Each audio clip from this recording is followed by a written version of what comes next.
मैंने कहता था कि मोदी जी इतिहास रचने आए और देखिए अब तो चुनाव आयोग भी कह रहा है इतिहास रच दिया भैया पश्चिम बंगाल के चुनाव में। ना ये मत सोचिए कि पश्चिम बंगाल की जनता ने झालमुड़ी खाने से मोदी जी को खुलकर वोट दिया, बल्कि जो धांधली के आरोप लग रहे थे उसको लेकर एक बड़ा सबूत खुद आगे आकर चुनाव आयोग ने ममता बनर्जी या यूं कहा जाए विपक्षी पार्टियों के हाथ में थमा दिया है। अब अगर यह सबूत सुप्रीम कोर्ट तक जाता है, अदालत तक जाता है, तो शुभेंदु अधिकारी पश्चिम बंगाल के उन मुख्यमंत्रियों में शुमार हो जाएंगे जो महीने भर भी उस कुर्सी पर टिक नहीं पाए। वजह क्या है? वजह चुनाव आयोग का वो खुद खुलासा है। चुनाव आयोग तो नहीं कह रहा, चुनाव आयोग कह रहा हूं। चुनाव आयोग का वो खुलासा है जिसने बता दिया है कि वोटिंग कैसे हुई, वोटिंग में वोट का हेरफेर कैसे हो रहा था, ये तमाम चीजें। आपने लोकसभा चुनाव के वक्त एक चीज देखी होगी जहां पर भारतीय जनता पार्टी के जो कार्यकर्ता हैं वो वीडियो बना रहे थे, याद है? वो एक था उसने उंगली दबाता चला गया, ईवीएम पर दबा रहा था, बार बार मैंने और वोट कास्ट किया।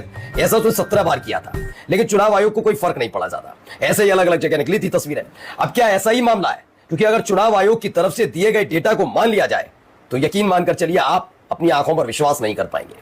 क्या आका की जी हुजूरी में सच्चाई उगल दी चुनाव आयोग ने। नमस्कार, मैं हूं प्राज्वल गौतम और चुनाव आयोग की एक दिन पहले ही, अब देखिए 21 तारीख को वोटिंग है और चुनाव आयोग ने जो आंकड़ा सामने रखा उससे दोनों ही चरण, चाहे वो पहला चरण पश्चिम बंगाल का हो या फिर 29 अप्रैल को जो दूसरा चरण वो हो, दोनों ही अब सवालों के घेरे में आ गए।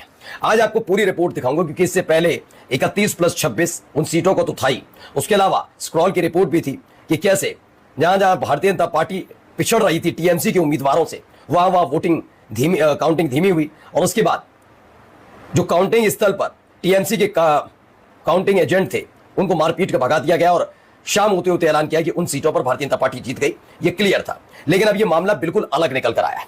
इस मामले को जरा गौर से पढ़िएगा। Deconstructing the Bengal miracle, Bengal miracle कहा जा रहा है इसे, बंगाल का चमत्कार। अब तक बंगाल के जादू के बारे में जानते थे, बंगाल में मिरेकल हुआ है। Behind the BJP's landslide win in Bengal lie other factors besides anti-incumbency such as an incredibly accelerated rate of voting that appears clearly manipulated। तो इसमें जो बताया गया है उस दावे को जरा अब मैं पूरी तरह से पढ़कर आपको बताता हूं।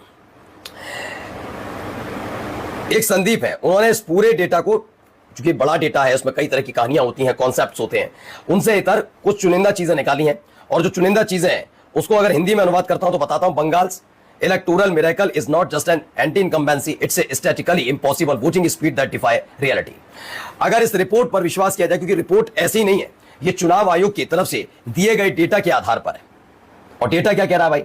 देखिए, बंगाल का चुनाव चमत्कार, चुनाव केवल सत्ता विरोधी लहरी नहीं है कि वहां पर एंटी इनकम्बेंसी थी, 3 बार से ममता बनर्जी मुख्यमंत्री थी और वो मुसलमानों को तुष्टि कर, ये कहानी थ्योरी